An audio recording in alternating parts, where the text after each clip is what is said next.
guyyaa tokko soomantee akka rabbiin dilii amata lamaa sii dhiisu ni barbaadda? Soomanni guyyaa tokko soomananii sababaa isaatiin diliin amata lamaa namaa dhiifamtu kun soomanuma kami? Mee gurra qalbitti qaawun na dhageeffadha. Obboleeyyan kiyya, sunnaalee gurguddoo ji'a Zulhijjaa keessaa ammaas takka guyyaa Arafaa takkaanuu Zulhijjaa guyyaa 9ffaa guyyaa iida duraa san soomanaan dabarsu. Soomanni san sawmu Arafaa jedhama. Soomana guyyaa Arafaa jedhama. Guyyaan san maaliif Arafaa jedhamee yaamame jennaan, guyyaa hujjaajni bakka hundaa walitti qabamee dirree Arafaa san dhaabbatu waan ta'eef guyyaan san guyyaa Arafaa jedhame. Guyyaan san irra caalaa guyyaa Rabbi subhaanahu wa ta'aalaa uumeeti. Guyyaa Rabbi subhaanahu wa ta'aalaa gabbu'ee rahmata isaa eenyu akka barbaadu nama gaafatu. Obboleeyyan kiyya, guyyaa isa keessa du'aayin qeebalamtu, guyyaa isa keessa kadhaan ati gootu hundi qeebalamtu kana keessa Rasuuli Rabbi sallallahu alayhi wa sallam akka soomannuu nuu dhaaman. Rasuuli Rabbi siyaamu yawmi Arafaa ahtasibu ala Allahi an yukaffira السنة التي قبله والسنة التي بعده جان. soomana guyyaa Arafaa rabbi irrattiin hisaabbadha akka rabbi sababaa isaatiin dilii amata dabarteetii fi dilii amata dhuftuu rabbi subhaanahu wa ta'aalaa naaf araaramuu rabbii khiyyarraa hisaabbadha takkaanuu isarraa abdadhaa ya rasuuli rabbi.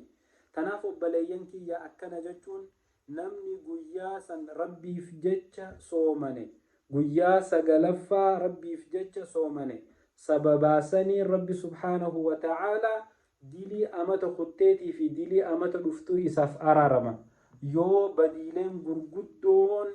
badiileen gurguddoon akka shirkiitii fi kufriitii fi qatlun nafsiitii fi tun keessan jiraanne dilii xixiqqoo hunda rabbiin soomana guyyaa saniitiin dilii amata lamaa si araarama.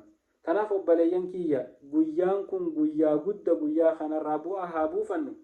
رسول ربي حديث براخيسة أكنجا ما من عبد يصوم يوما في سبيل الله إلا باعد الله بذلك اليوم عن وجهه النار 70 خريفا متفق عليه. وبلين كيا ما من عبد يصوم يوما في سبيل الله قبرتي توكو قرار بيترتي قياتوكو هنصومن وجه رسول ربي صلى الله عليه وسلم إلا باعد الله بذلك اليوم عن وجه النار.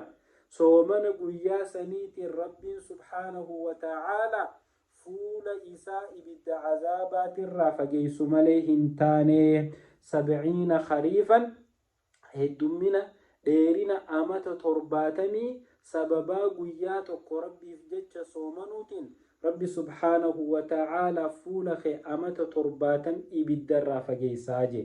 obboleeyyan kiyya, soomanni irra caalaa guyyaa keessatti sooman ka sababaa isaatiin ammallee diliin amata lamaa siif dhiifamtu soomana guyyaa Arafaa kan.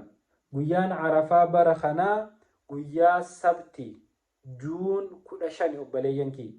Guyyaa sabtii as deemu kan sabtii Juun 15 kan namni rabbi laaffiseef kan quduraa soomanaa qabu haa soomanu. Sababaa sanii rabbitti dhihaatee akka rabbi subhaanahu wa ta'aalaa dilii amata lamaa dhiisuuf warra Arafaa soomane ciidee gammadee Arafaa dhufullee akkasitti dhaqqabu rabbi nu haa godhu.